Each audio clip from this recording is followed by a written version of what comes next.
Is it me, or does anyone else actually get really uncomfortable whenever Homelander is in a scene with anyone? I mean, at this point, I just think he's gonna kill whoever he's talking to at any time. I mean, look at his face, come on! Not because of what you do for a job, but well, because of what you've overcome. Psych! So if you're new to Earth, the acclaimed overnight sensation, The Boys, has returned on our small screens for a second season. And I'm sure like most of you, when I heard about season 2, I thought, wow, a whole another 8 episodes I'm gonna binge in one day? Wow.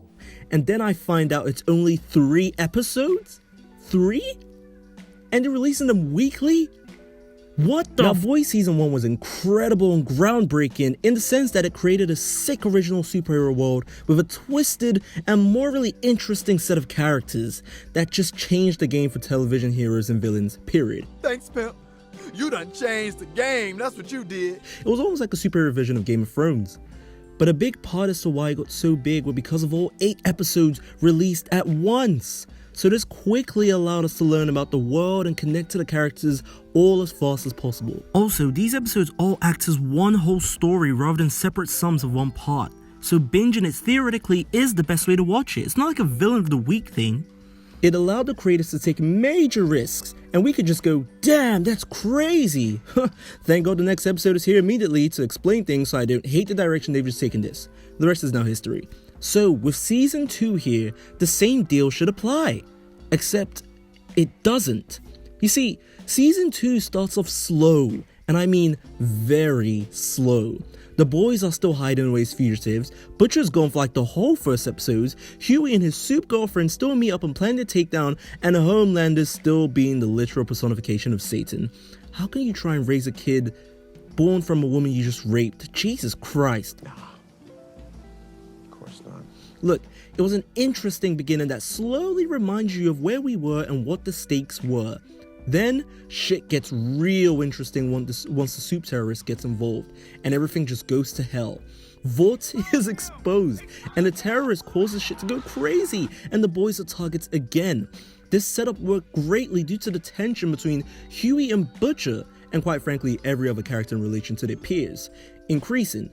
This was kind of hard to watch as, you know, I am sure many of us rooted for Huey and Butcher for so long in the first season. Now, speaking of hard to watch, this show still maintains this beautiful grotesqueness, and some of the actions committed are just completely insane. Stormfront is a very unsettling and welcome addition, as she really brought the life back to what seemed like an almost dead start. By the way, I'm sure she's a legit racist, right? Now, here's the problem. Because it was such an uphill climb to get the season kicking into gear, now having to wait weekly to continue the story just seems like such a shitty move. As first of all, the world's still in lockdown.